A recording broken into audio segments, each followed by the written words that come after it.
नमस्कार दोस्तों, मैं आपका Yash Kumar mister true deal manual state के आपके अपने चैनल के ऊपर आज मैं लेकर आया हूँ लोन की इन्फॉर्मेशन भी। कैसे लोन ले सकते हैं आप प्रॉपर्टी के लिए, या आपको किस टाइप के डॉक्यूमेंट चाहिए।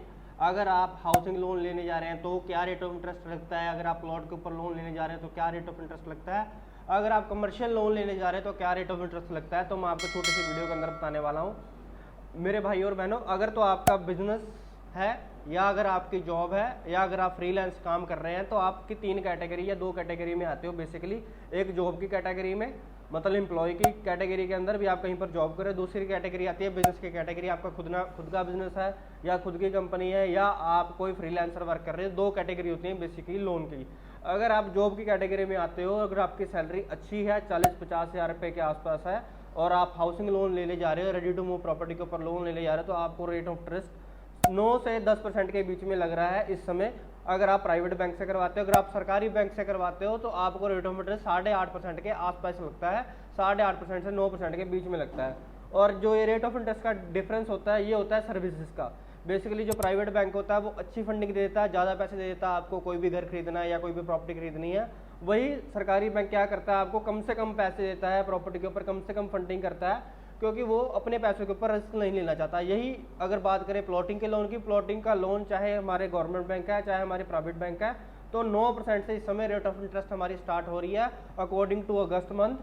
इसमें क्या होता है, अगर आप अपना बिजनेस कर रहे हो तो आपको जो ये रेट ऑफ इंटरेस्ट है और ज़्यादा लग सकता है, 11-12% भी लग सकता है अगर आप बिजनेस कर रहे हैं। अगर वही आप जॉब कर रहे हैं अपना कुछ, या आप अपनी नौकरी कर रहे हैं कुछ, या आपके जो नौकरी है प्राइवेट है या सरकारी है, तो आपको रेट ऑफ इंटरेस्ट वही 10% के आसपास लगता है प्लॉट के ऊपर भी। और जो आज की डेट में जो प्लॉट के ऊपर सारे लोन हो रहे हैं, वो प्लॉट प्लस कंस्ट्रक्शन के ही लोन हो रहे हैं, अकेला प्लॉट का लोन नहीं मिल रहा है, ये बात ध्यान रखना। और अगर आप कोई कमर्शियल लोन ले रहे हो, जैसे कोई दुकान है या कोई कमर्शियल इन्वेस्टमेंट है या कोई कमर्शियल यूनिट है या कोई बूथ है या कोई शॉप है या कोई शोरूम है, उसके ऊपर इस समय बैंक फंडिंग दे रहा है 60%।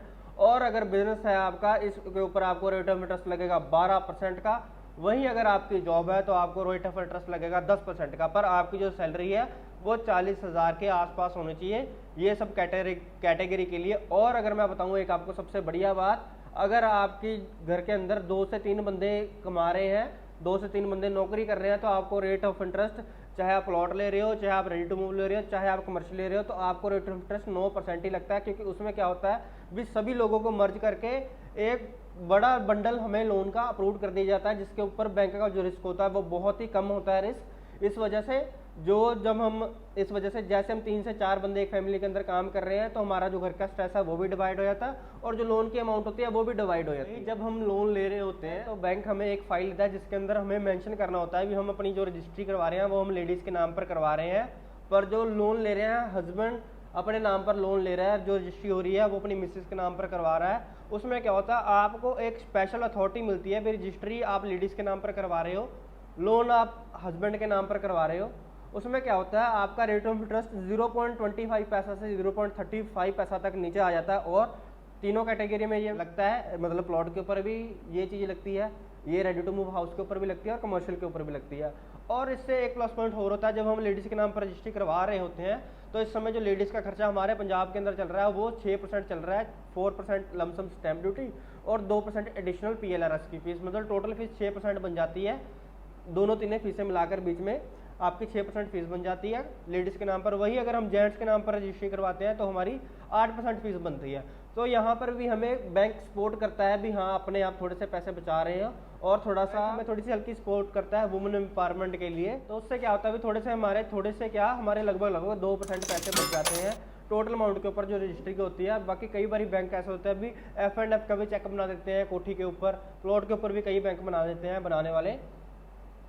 और कमर्शियल के ऊपर भी ऐसे ही हमारे 2 चेक बन जाता है। F&F का एक चेक बन जाता है, रेडी टू मूव अगर प्रॉपर्टी होती है, और प्लॉट का एक अलग चेक बन जाता है, रजिस्ट्री होती है सारी रेडी टू मूव हाउस की या रेडी टू मूव कोठी की या प्रॉपर्टी की। अगर आपको किसी प्रकार का भी लोन लेना है, अगर आपको किसी प्रकार के भी लोन में दिक्कत आ रही है, अगर आपको कोई भी घर या कोई प्रॉपर्टी खरीदनी है डेराबस्सी के सराउंडिंग एरिया के अंदर, या जीरकपुर के अंदर, या पंचकुला खरड़ के अंदर, या मोहाली के अंदर, आपने कहीं पर भी कोई प्रॉपर्टी खरीद रहे हो या खरीद चुके हो, और अगर आपका लोन नहीं हो रहा, तो प्लीज़ एक बार हमारे से ज़रूर कॉन्टैक्ट करें। इसी तरह मैं आपके लिए डेली कोई ना कोई इन्फॉर्मेशन वाली वीडियो लेकर आता रहूँगा, और होपफुली जल्दी मिलेंगे अगली वीडियो के अंदर। धन्यवाद, नमस्कार।